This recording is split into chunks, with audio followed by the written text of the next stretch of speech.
Assalamualaikum warahmatullahi wabarakatuh. Halo semua, saya Maudi Cantika dari 11 MIPA 6. Kali ini saya akan membahas tentang penjajahan Jepang di Indonesia. Awal penjajahan Jepang ke Indonesia.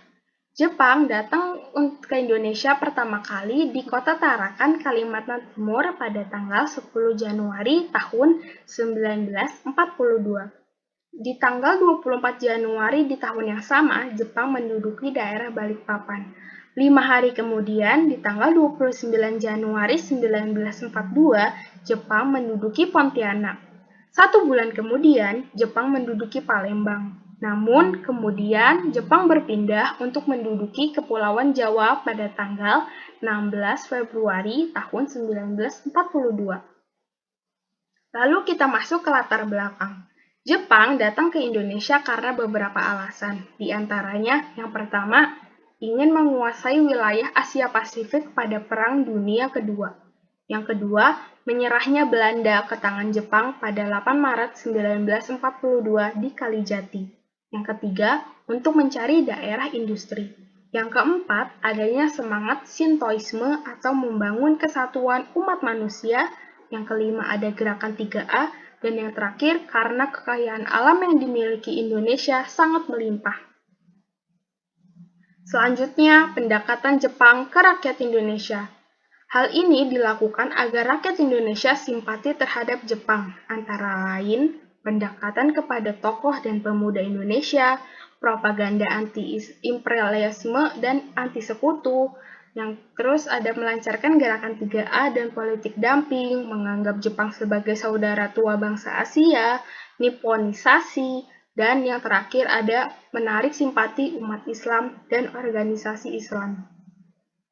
Nextnya kita bahas tentang kebijakan Jepang di Indonesia. Yang pertama ada gerakan 3A. Gerakan ini merupakan bentukan Jepang yang dipimpin oleh Shamsuddin, merupakan singkatan dari Jepang Pelindung Asia, Jepang Pemimpin Asia, dan Jepang Cahaya Asia. Gerakan ini merupakan upaya Jepang untuk merekrut dan mengerahkan tenaga rakyat yang akan dimanfaatkan dalam Perang Asia Timur Raya. Berbagai propaganda dilakukan. Namun, pada perkembangan selanjutnya, gerakan ini tidak menarik simpati rakyat, sehingga pada tahun 1943 dibubarkan dan diganti dengan Putra. Putra atau Pusat Tenaga Rakyat, pengerahan tenaga rakyat untuk membantu tentara Jepang yang dipimpin oleh 4 serangkai, yang beranggotakan Soekarno, Muhammad Hatta, Ki Hajar Dewantara, dan Kiai Haji Mas Mansur. Putra pada akhirnya menjadi bumerang bagi Jepang, karena para pemuda memiliki sifat nasionalisme yang sangat tinggi. Yang ketiga ada PETA atau Pembela Tanah Air, organisasi yang bertujuan melatih pemuda Indonesia untuk menjadi militer Jepang. Sama seperti Putra, para pemuda Indonesia akhirnya menggunakan kesempatan ini untuk mengikuti pelatihan militer Jepang. Pada tahun 1944 dibubarkan karena merugikan Jepang. Yang keempat ada Jawa Hokokai. Sebagai pengganti PETA dibentuk Jawa Hokokai atau Perhimpunan Kebaktian Rakyat. Pada 1944 yang mengumpulkan hasil bumi rakyat dan barang-barang bekas untuk keperluan militer Jepang. Jawa Hokokai dipimpin oleh Samsudin, namun kemudian digantikan oleh Insinyur Soekarno. Yang kelima ada Romusha atau kerja paksa yang sistemnya sama dengan kerja rodi. Yang keenam ada organisasi militer yang terdiri dari Gunseibu, itu sama seperti Angkatan Darat, Kaigun sama seperti Angkatan Laut, dan Rikugun sama seperti Angkatan Udara. Yang ketujuh ada organisasi semi-militer yang terdiri dari Keibodan, Seinendan, Fujinkai, Kempetai, Seinentai, dan Gakutotai. Perlawanan terhadap penjajahan Jepang terdiri dari 4. Yang pertama ada perlawanan Aceh, dipimpin oleh Tengku Abdul Jalil. Yang kedua, gerakan bawah tanah, gerakan melawan kebijakan Jepang dan mencari bantuan dari sekutu. yang dipimpin oleh Sultan Syahrir dan Amir Syarifuddin. Yang ketiga ada perlawanan peta di Blitar, yaitu melawan tindakan memaksa dengan kejam dalam pengumpulan padi dipimpin oleh Sodanko Supriyadi.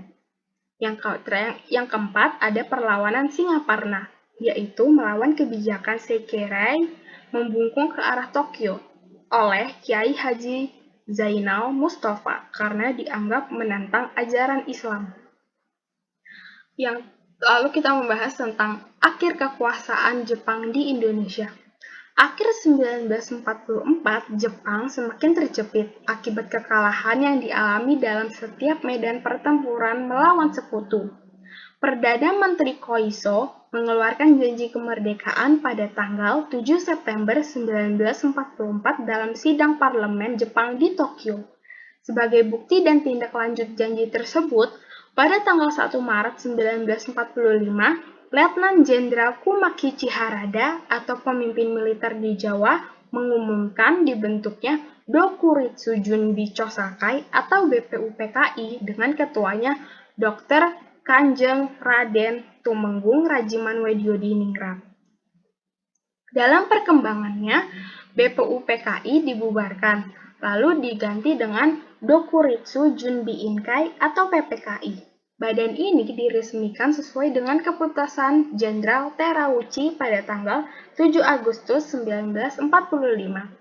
Setelah mendengar berita penyerahan tanpa syarat Jepang terhadap sekutu pada tanggal 15 Agustus 1945, kemerdekaan yang dicita-citakan oleh bangsa Indonesia terwujud bukan atas nama PPKI, namun dengan atas nama bangsa Indonesia itu sendiri. Bahasan yang terakhir yaitu dampak penjajahan Jepang bagi Indonesia. Di sini saya akan membahas dari 3 bidang saja, antara lain yang pertama dari bidang politik. Ada penghapusan segala bentuk organisasi di Indonesia dan munculnya organisasi bentukan Jepang.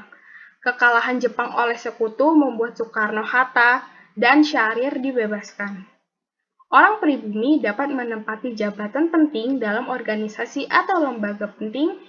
Terus ada pembentukan pasukan militer dan semi-militer, dan yang terakhir pembentukan BPUPKI dan PPKI. Yang kedua, dalam bidang sosial budaya.